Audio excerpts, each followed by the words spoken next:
BNP সরকার তেল গ্যাসের জ্বালানির এই অংশ নিজস্ব বলয়ের ভিতর থেকে নিয়ন্ত্রণ করে, মালিকানা নিয়ন্ত্রণ করে বাংলাদেশকে আরেকটা জ্বালানি ঝুঁকিতে ফেলছে। যে ইতিমধ্যে আমরা মাননীয় জ্বালানি মন্ত্রীকে দেখলাম, তিনি বিদ্যুৎ যারা সাপ্লাই করেন, গ্যাস সাপ্লাই করেন, পার্টিকুলারলি 6টা কোম্পানি, এই 6টা কোম্পানিকে বেসরকারি খাতে দিয়ে দেওয়ার জন্য আলোচনা করছেন। ইতিমধ্যে আমরা দেখতে পাচ্ছি যে মার্কেটকে এলএনজি নির্ভর করে দেবার, আমদানি নির্ভর করবার এবং এলএনজি ব্যবসায়ীদের নির্ভর করে দেবার একটা আয়োজন চলতে পারছে। গত এক দশকের ভিতরে দেখলাম এলএনজির ব্যবহার প্রায় 6-7% থেকে শুরু করে এখন প্রায় 30%-এর কাছাকাছি চলে আসছে।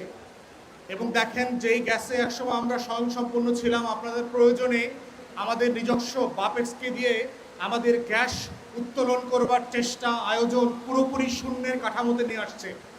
আমাদের বঙ্গোপসাগরে যে 46টা ব্লক আছে, প্রায় এক দশকের উপরে হয়ে গেছে, প্রায় 12 বছর, এখন পর্যন্ত সেখান থেকে গ্যাস উত্তোলন করা শুরু করে নাই। চাইনিজ স্যাটেলাইটের মাধ্যমে আমরা ইতিমধ্যে দেখেছি যে আমাদের গ্যাস ব্লকের দুই পাশ থেকে ভারত এবং বার্মা পাইপ সেট করে গ্যাস পুল করে নিয়ে যাচ্ছে আমাদের মাটির গ্যাস, আমাদের পানির নিচের গ্যাস।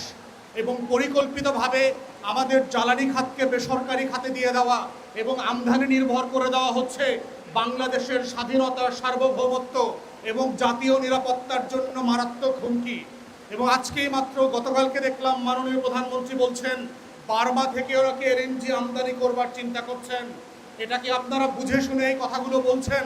যেই বার্মার সাথে আজকে আমাদের প্রায় 17 লক্ষ রোহিঙ্গা রিফিউজি এক্সচেঞ্জ এবং রিপাট্রিয়েশন আলোচনা এখনো সমাপ্ত হয় নাই, যেই বার্মির সীমান্তে আজকে বাংলাদেশের সভরেন্টি প্রত্যেক দিন আহত হচ্ছে, যেই বার্মা আমার আকাশ সীমানা লঙ্ঘন করেছে, বছরের পর বছর ধরে কিন্তু ক্ষমা চায় নাই, যেই বার্মির সীমান্তে আজকে আরাকান অঞ্চল আরাকান আর্মির কাছে চলে গেছে, সেখান থেকে আপনি কিভাবে পাইপলাইন আনবেন, তার কোনো বাস্তব রূপান্তর না থাকার পরেও আপনি এই ধরনের কথা বলছেন।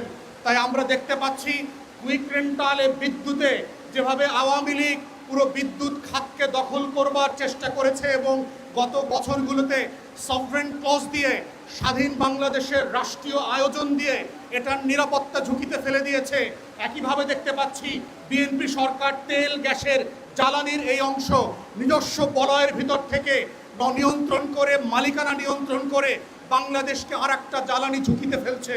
তাই আমরা বোধ করছি মাননীয় বিরোধী দলের নেতৃত্বে সংসদে এবং সংসদের বাইরে এগুলো নিয়ে ন্যাশনাল সিকিউরিটির জায়গা থেকে, জাতীয় নিরাপত্তার জায়গা থেকে এই আলোচনাগুলো হওয়া দরকার।